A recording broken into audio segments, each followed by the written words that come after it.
it's Danny Flexon here for Seconds Out. Delighted to welcome to the channel for the first time the Burmese Python Nicola Barke. Nicola, how are you doing? I'm doing very well, thank you. Happy that the sun's out for a change. Yeah, it's nice so far. Fingers crossed. It probably won't stay that way, but you never know. I have to be an optimist. But yeah, we never had a Python on the channel before, as far as I'm aware, and even less so a Burmese Python. I suppose that's a good place to start. How did you get the nickname? Yeah, so it's actually quite an interesting story. So my mother was born in Burma. It's sort of now called Myanmar. And I was always really proud of my mother's roots, so wanted to represent her. And then the python element comes into it in terms of the snake being quite fearless and aggressive. And that name has carried me through a multitude of different martial arts. So before I actually moved into boxing, back home we've got a sport called Burmese boxing, which is lethwei. And in terms of being really fearless and courageous and aggressive, those are like three key components which you need when competing under lethwei, which is punches, kicks, knees, elbows, headbutts, all with no gloves. So you can see sort of like the raw brutality of that sport and sort of also having like a proud heritage to carry me through. Oh, awesome. Now, as you mentioned there, you were doing lethwei. You've also done Taekwondo at a very high level. Just tell us a little bit about that history and how ultimately it's led you to where you are now as an unbeaten pro boxer. Yeah, so I actually, if we go all the way back to the beginning, Oops, go for it. um, I first started in ballet. I did ballet. I think I've even done ballet longer than I've done sort of martial arts as a I've read total. about I did this. ballet. 16 years, never won a medal. Well, no, I did dance at the Royal National Ballet, and I think I got silver, but it wasn't quite gold. I was misinformed. Misinformed, Yeah. but I never thought I was particularly good. I didn't have a passion for ballet, and so I decided to muster up the courage and say to my parents, like, look, ballet is not the sport for me. Like, can I try something else? Um, and at the time, they were like, yeah, like, what do you want to do? And my logic was as simple as if I've been terrible at ballet, like, perhaps I'll try my luck in the opposite sport and my fortune will change. Um, so that's when I first moved into Taekwondo. Um, I remember going to my very first Taekwondo class and punches and kicks coming my way, and I just remember shutting my eyes and turning my head to be like, "Oh no, this was meant to be my calling. What? Yeah. This I is have no no natural ballet. flair for this. Like, what's happened?" But after making such a big song and dance about saying like, "Oh, I really need to change sport," I was like, "You're gonna stick in Taekwondo for a while." And sort of as the months continued, I just fell in love with the sport. Um, Ended up competing in Taekwondo, went over to Canada, won the world championships. Um, I didn't actually take any family or any coaches over to Canada for the world championships because I had fractured my foot, and I was just like, you know what, it's going to be such a blessing just to be able to compete. I'll just turn up. I'll say I've been able to fight at the World Taekwondo Championships, which is like a dream that had never even crossed my mind at the time. And I'll just be happy to go. So I was like, family, friends, coach, like, don't waste your money. But honestly, I'm just going to say I've done it. And then I ended up winning and no one was there.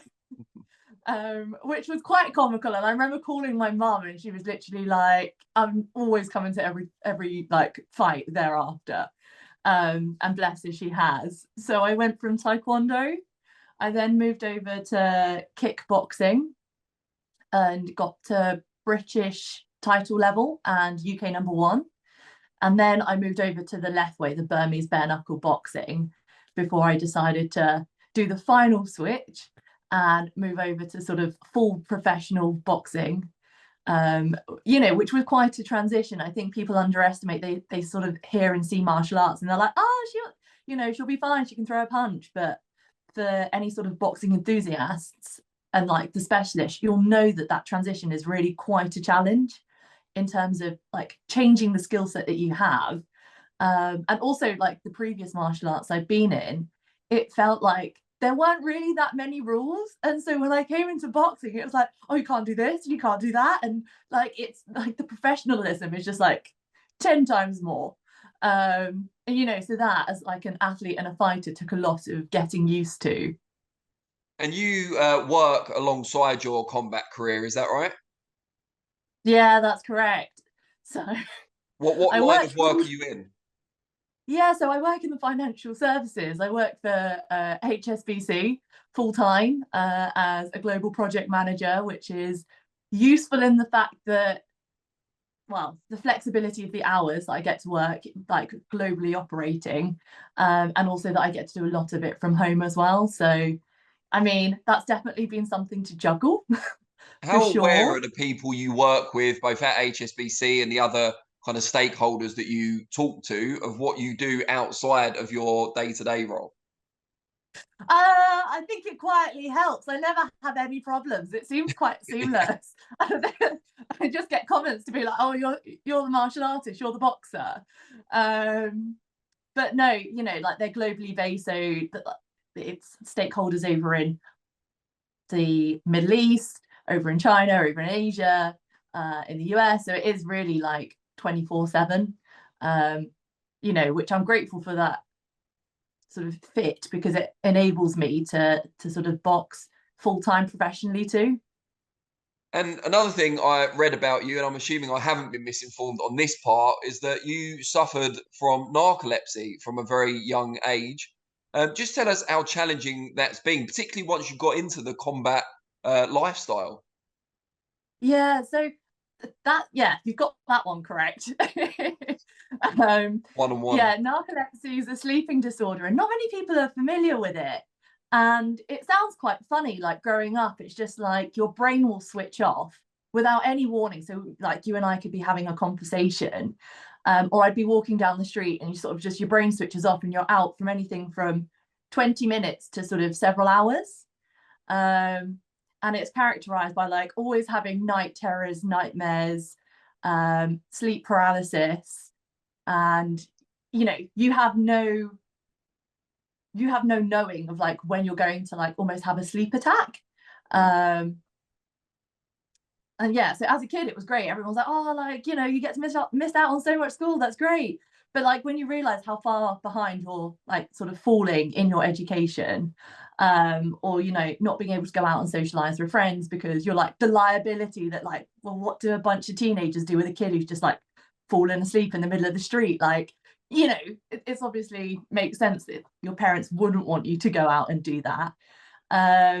And so sort of as I've got older and sort of gone through university, it's in like a very more, you know, manageable state where, you know, I'm fortunate that it doesn't impact my boxing because I'm always stimulated now. Um, you know, so I am grateful for that. Yeah, I mean, it must have been tough as a kid, though, as you said. I suppose once you get a bit older and you're university sort of age, people are used to people kind of dropping by the wayside on a night out. But yeah, as a younger kid, I can imagine it caused your parents no end of worry. Yeah, completely. Although my younger sister loved it, you know, like if we ever had any arguments, she was like, wait till you fall asleep. And then, you know, she'd be making the most of it completely. Oh, Um, nice. Um, Talking of university, I believe you've got a degree in quite a what sounds like quite a challenging subject, certainly more challenging than mine. What tell us about that experience? yeah, so at university, I studied biomedical sciences. I got a first class honours degree. Um, and that was because at the time I really wanted to go down the route of being a doctor. I didn't quite make it into actual med school and sort of the first qualifications going around through university, just because it's so competitive. So the sort of backup solution was to qualify in biomedical sciences and then you could sort of top up to do your full medical degree. Right. And at the time, that's what I thought I really wanted to do. So I'd sort of studied really hard, was obviously competing for the Taekwondo World Championships like the whole way through my university career. And then when I graduated, I went and worked in a hospital for 3 months over in Czech Republic. Hmm. And then I realized it wasn't the visuals that I had a problem with when in theatre and sort of surgery. It was actually like the smell of burning tissues. And I just couldn't stomach it. It was really Suppose that's bizarre. not Like, it something you caught me off prepare guard. for, is it? Yeah. No, because you see all the visuals and like usually people are like really squirmish with blood. And I was like, we're okay. This is fine. And then it was like the smell.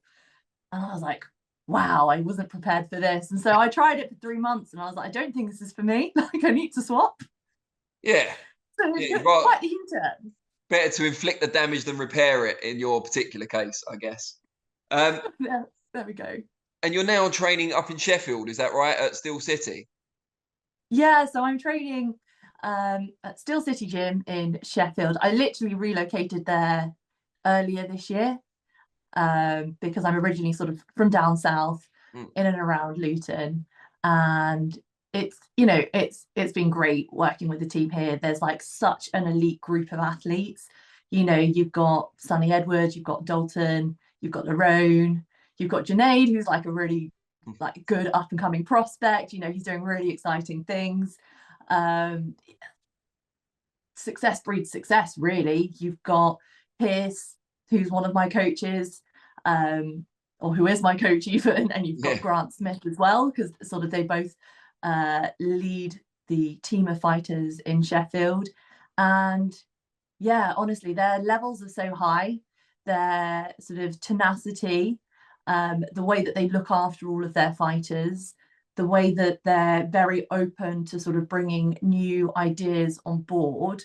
I just honestly couldn't fault them. Like, they're just such an elite team. And yeah, I'm like proud to fight for them and be a part of the team there. What is the plan for you going forward? When are you next out, and what's the end goal? What do you want to achieve? The end goal is definitely a world title. I know I've got a way to go before I get there, but that's got to be the goal because, well, you put 100% in. I put 100% in, and that's absolutely what I'll be achieving for. Knowing that there's steps that you have to go along the way to sort of build my craft and my skill level, and obviously get that boxing experience, which is different to all of the other sports I've been in. So yeah, definitely a world title. And then in terms of my next fight, so early next year, I've recently signed with Frank Warren, Queensberry's promotion, and TNT Sports. So that's an incredible platform for me to sort of showcase my skill and have that promotion by my side, sort of leading and promoting my career as well, which is really exciting. And being one of the first few females, alongside we've got Raven and Hannah Ranking, who are also promoted by Frank Warren, leading the way from the females in that perspective too. So early next year will be the next fight, and really excited for the future. Great stuff. Now, there's a huge female fight taking place this Saturday, as luck would have it. And it's Chantelle Cameron's rematch with Katy Taylor out in Dublin. What do you make of that rematch? And no sitting on the fence, I'm afraid, for your debut. Who do you see coming out on top? I am a huge fan of Katy Taylor. I think nearly everyone is. Like, the amount of you know input, power, promotion she's done for the sport, for women's boxing, is incredible.